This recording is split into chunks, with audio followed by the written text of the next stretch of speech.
Hey guys, what's going on? Trev back again, here to bring you another video. This one's going to be talking about Dragon Ball Z, topic I always love to talk about. This one is a video suggestion by YouTube username Djon the Mustard Boy. Interesting name, I like it. So anyway, he asked basically, what are your favorite Dragon Ball characters or Dragon Ball Z? Because let's be realistic, they're all going to be from Dragon Ball Z. Dragon Ball GT was trash. It has no cool characters that they've added on the series that weren't in, Dragon Ball or Dragon Ball Z. And Dragon Ball, I just felt like was really good, but when it got to Dragon Ball Z, they just like Toriyama just stepped it up to a new level. You know what I mean? He just really took a story that was working and that was really good and just took it up to this level where no one else had gone before. You know what I mean? Nobody, and even still in a lot of ways, nobody else has really, in my opinion, gotten to that level of, of a kind of story that just really is so interesting that people just get dissolved in it for freaking years. Like, I remember when I was younger and stuff, guys that would like Dragon Ball Z would, when you got into it, like when you got into Dragon Ball, I remember when I was like in grade 6 and I got into Dragon Ball, or no, grade 5, grade 4, it would be around like grade 4, grade 5, like after I'd play hockey and stuff, watch Dragon Ball, or before school in the mornings, before the bus came, I had to wake up early for the bus, and Dragon Ball would be on every morning. I'd watch it like over and over again. But then when Dragon Ball Z hit, man, it just took everything to a new level. Kids at school became crazy about it. They're like, somebody would ask, like, oh, what are you guys doing tonight? You want to play basketball or you want to hang out or something? No! No basketball! Dragon Ball Z's new episode's on tonight, right after school. I gotta get home. And everybody would just go home. You know what I mean? Nobody would hang out. Nobody wanted anything to do with each other. Or maybe you'd hang out to watch Dragon Ball Z with your friends. But you just had to be there watching Dragon Ball Z. You had to do it. You're compelled. And that went on for years. That went on for like 2 or 3 or 4 years until the point when Cartoon Network and stuff got to like, the Boo Saga and stuff, and then it started to fizzle out, and people, I could tell by the time I got to the Boo Saga, people just started to drop out. They're like, I was into it for a couple years, 3, 4 years, whatever. No, I've had enough Dragon Ball, and, only the hardcore fans stayed on right till the very end, till the death. And the super hardcore watched Dragon Ball GT and actually found things to like about it. That shit's crazy. So, anyway, that's another side rant, but that's just to give you a little, if you guys haven't seen any of my Dragon Ball Z videos before, that's how much I love Dragon Ball Z. So, I'm going to narrow it down to a top 5 favorite characters from Dragon Ball Z. I could go 10, but, it'd kind of be pointless as the others. I think a lot of the others are okay. Now, honorable mentions who would be close to the top 5 list would be Gohan and Piccolo. If I'm going to break it down to 5, there's a lot of characters in Dragon Ball Z, a lot of really awesome characters that all have their moments and throughout the show, but Gohan and Piccolo are the two that just don't quite make the list. The reason why Gohan doesn't make the list is because, well, I think that he had the potential, but he screwed up in the Cell Saga there at the end. Yes, he was Super Saiyan 2 before anybody else. Yes, he became badass, but he messed up a couple times. It cost Goku his life at the end of the Cell Saga. Playing around with his enemy too much, not taking the battle seriously enough.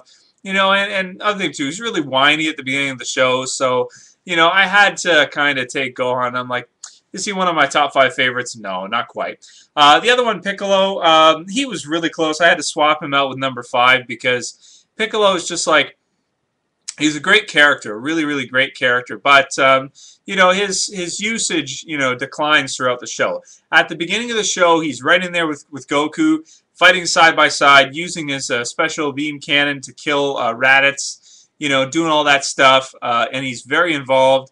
In the Cell Saga, he becomes, like a Super Namek, and that's all cool.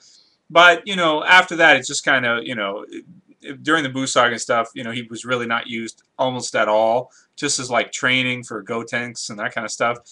He is good as like a trainer. Like I remember there's one part near the beginning of Dragon Ball Z where he like takes Gohan and he like throws him through a mountain or something. He just takes him and like throws him through this hill like by the leg or something. I forget exactly, but something like that. He just throws him through a mountain. And it's just such a ridiculous thing. It's so funny. And he's like yelling at him and shouting. He's got that real deep, raspy voice. I love it. So Piccolo's a great character, but I had to swap him out with number 5. So let's get started with number 5. The guy who beat out Piccolo for the 5th spot is Frieza. it has to be Frieza. And yes, these are my favorite characters. I think that it's important for every show to have good villains. And I think that Frieza is one of the most recognizable villains in anime and manga, or cartoons, period. I mean, Frieza is a bad MFer. He goes to Namek, he commits a freaking genocide on a kid's television show. A genocide. He kills everybody. You know what I mean? He wants to find the Dragon Balls. He's shooting guys with laser beams out of his finger, and he causes Krillin to go out there, and then he bursts in a million pieces while he's screaming for Goku.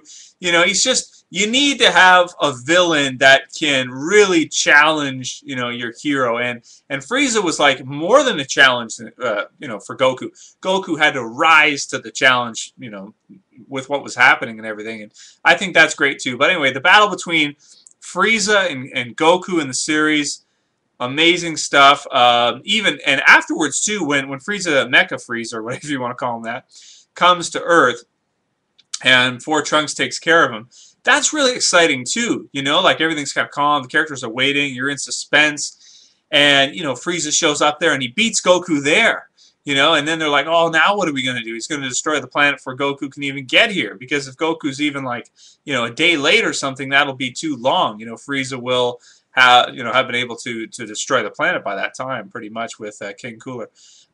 So yeah, I mean, Frieza's a great character. He had a cool death too, and yeah, I like everything about Frieza. I think that in terms of the long span of things, I probably, if I had to pick either him or Piccolo, I'd take Piccolo out. You know what I mean? That's why Frieza's number 5 for my 5th favorite character, because you need good villains, and Frieza is an awesome, awesome villain. There are some weird things, like I remember when I was younger and stuff, I always wondered, like, is Frieza a female or a male? Because the voice actor and stuff sounded very feminine, and before Frieza entered his higher forms, the features, the lipstick, I don't know if you want to call it lipstick, but the lips and the features look kind of feminine. So, and the horns too, but transformations are really cool. I love Frieza's final form. Just awesomely cool character. But yeah, that was something that always for me was like, what the hell is it, But I also like the tail, the design of Frieza, really cool design. Every stage of transformation has a cool design. My favorite would have to be the final, though, with the purple and the white, and just really, really cool looking. Mecha Frieza, whatever. I mean, it looks okay, but I prefer just the final form Frieza. Going on from there, number 4 is going to be Trunks. I think Trunks is a dope character. I think his storyline is amazing.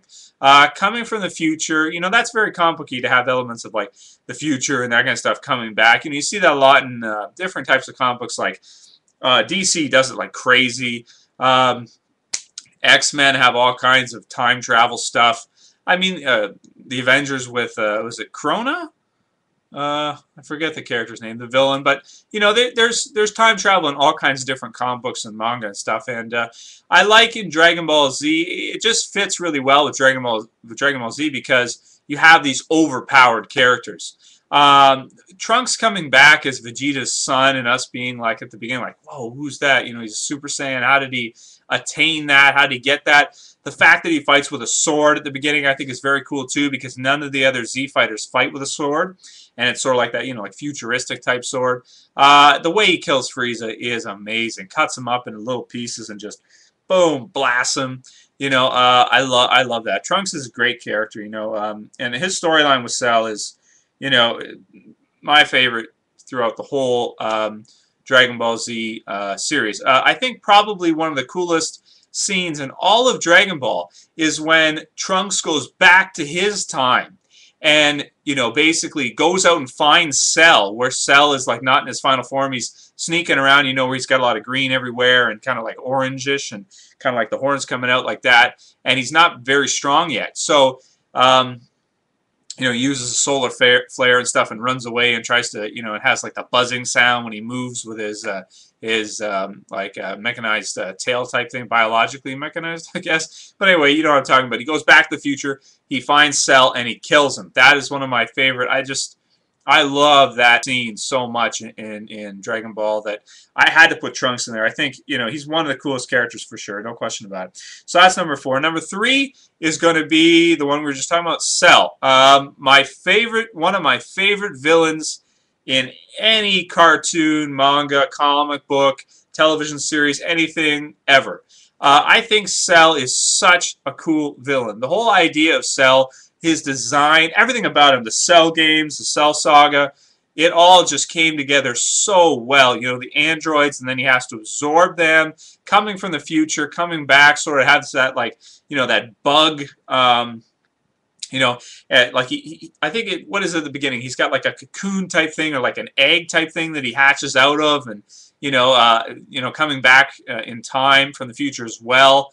You know, just an awesome character. I think that he is the best villain in my opinion. He's my favorite villain in Dragon Ball, period. I just think that Cell is absolutely fantastic. I love all his forms. I love the way he has the different cells from, you know, the different characters like the Saiyans and Piccolo and everybody else, so he can do like everything they can do, you know. So it's kind of like that. You know, it's kind of like in you know, some video games and stuff. You'll have a final boss that has like all these different people's abilities, you know, and stuff. Like, I don't know why I think of that. Like, what game was it that had that? Like an old fighting game and something. A lot of old fighting games would have characters that could do everything the other characters could do and stuff. And I mean, there's a lot of them. Like, for example, the concept is used by in X-Men Orange's Wolverine. At the end, you get Deadpool, which was an atrocity, but you know, they take all of the powers and they put it into Deadpool so he can do all these different things. Cell is kind of like that, where he's got the cells from everybody, so he can, you know, regenerate limbs. He can regenerate from a single cell. He's just a bad MFer, man. A tough character for anybody to have to face. And his theme song is perfect. The Bruce Faulkner theme of Cell. I mean, you can go look that up on YouTube. Just type it in. And even if you haven't watched Dragon Ball Z for 10 years, I bet you if after this video you go to YouTube, you type in Cell theme, Bruce Faulkner, and you find it and you play that perfect Cell theme, you'll be like, it'll bring you right back. It'll bring you right back. I tell you, in a second, you'll feel like you're 10 years old again, or however old you were when you watched the end of the Cell saga. I also like the fact that he, you know, convinces Vegeta to let him become perfect, and you know, feeds into Vegeta's ego to allow it to happen, and then just becomes this monster at the end. The Cell Juniors are cool. I like a lot of the scenes where he uses the solar flare and, you know, runs away, because we're not used to seeing that. Like a guy like Frieza, it would never run from anybody, you know, you know what I mean, no matter what, or at least it seems that way for the most part, you know. But yeah, he's doing that, and Dr. Gero, the androids. Cell's my favorite villain by far, so he's got to be number 3. Number 2 is going to be the Prince of Saiyans, Vegeta.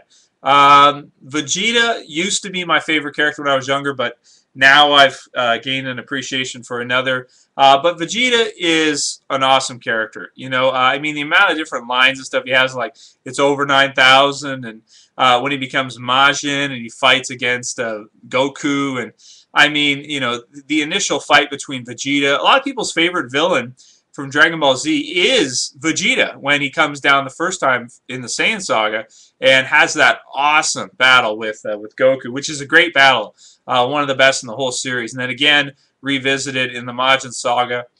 The self-destruct sequence in the Majin Saga to save Trunks or to try to save Trunks and you know, the people there he cares about, shows that character development of Vegeta from the beginning of being sort of like this self-centered, you know, high-class Saiyan with huge ego, thinking he's just like one of the toughest people in the entire universe, wanting to take out Frieza and do all these types of things, to then becoming selfless at the end and sort of becoming that caring, loving father that just wants to save his son and that kind of stuff. That's great. I think if there's one thing that's good about the Buu Saga, or the best thing about the Buu Saga, is Vegeta's role, I think, in the first half. I think the Buu Saga could have been fixed if he'd have just shortened it a bit. I think it was too drawn out. But definitely the beginning, it started out really good. The beginning of the Buu Saga was fantastic. Majin Vegeta, you know, everything he does against Goku, where he uses the two-hand and, you know, hits him in the back of the head, knocking him out when he talks Goku into getting the sensu beans, giving it to him. I mean, there's so many different cool Vegeta fights and scenes, and his final flash against Cell is probably my favorite attack in all of Dragon Ball. Yeah, period. I just love, the whole episode. He's just charging and blasting the final flash, and man, that shit when I was a kid gave, tingled my spine. I'm telling you right now. Like, I thought when I saw that the first time, I thought that was the coolest thing I had ever seen in my entire life. Just awesome, awesome. So yeah, Vegeta's going to be number 2, and number 1, of course, you know who it's going to be. I don't have to try to act like you don't know. It's got to be Goku. Of course, it has to be Goku. Like I said, Vegeta used to be my favorite, but now I've gained a more deeper appreciation for the character of Goku, what he is, what he's about, what he does, And I think that Goku, if you had to choose one character that's really the face of anime, manga, Japanese entertainment, just in general, I think worldwide, in terms of recognition, you have to go with Goku, even greater than Pokemon or, Ash. Is it Ash, the character's name for Pokemon? It's been so long, I don't like Pokemon. Not really, anyway. Naruto, One Piece, Luffy from there, or Bleach, any of these other characters, I think Goku really stands above them all as the greatest character developed for anime or a manga there is. I really think so, because we follow Goku through the story of Dragon Ball, just being this little kid, sort of like just a wildling in the forest, just running around with his staff, and sort of like inspired by the Monkey King in Japanese or Chinese mythology, I think it is. And he's kind of got the Nimbus cloud that he flies on and all that kind of stuff. He's got the weird, wacky, zany hair.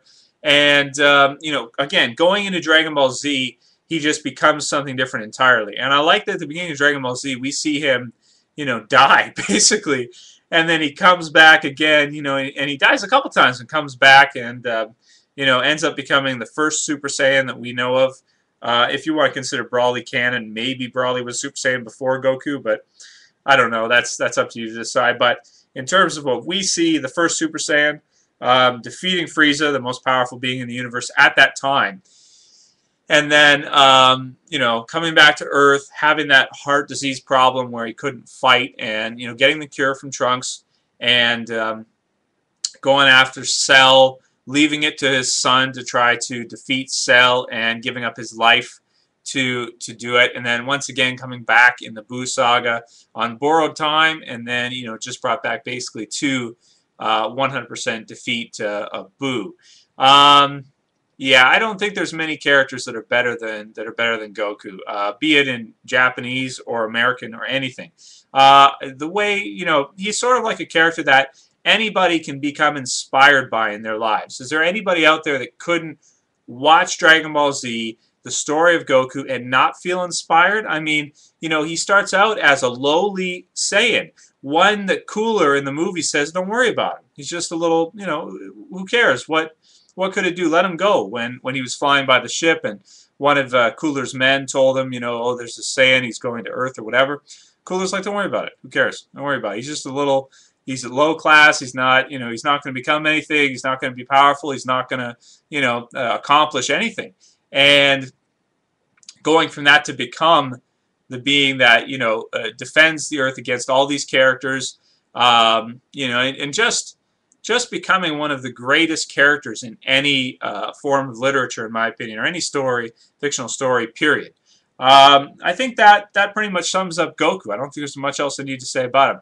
At the same time, being that he's a happy-go-lucky kind of guy, but when things get down to it, he becomes serious, and being that he's always trying to evolve and get better. I think that's amazing too. Like even when he dies, he's training in the other world, trying to become the best like he's always trying to become the best regardless of where he is.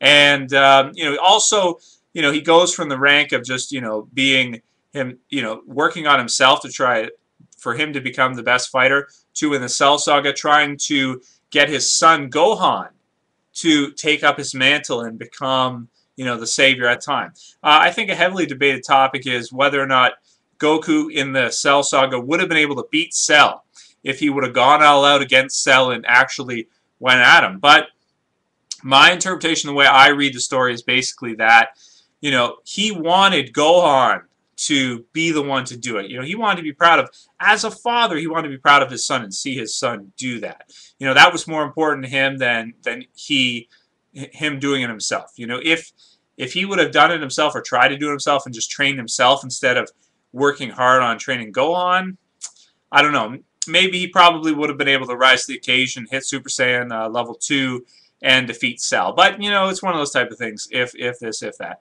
Anyway, that's my interpretation of it. Is it absolutely 100% correct? Well, you could probably point out some flaws with it, but that's the way I like to think of the story. That's my my way of looking at it. Anyway, so that's my top 5 favorite Dragon Ball Z characters. Honorable mentions to Gohan and Piccolo, number 5 Frieza, number 4 Trunks, number 3 Cell, number 2 Vegeta, and number 1, of course, Kakarot, Goku. Yeah, the greatest. Let me know what your guys' top 5 is. If you want to do a video response, please do. I enjoy watching video responses when I get time. And, yeah, oh, geez, 20 minutes. Okay, better call it here. Later, guys. Peace.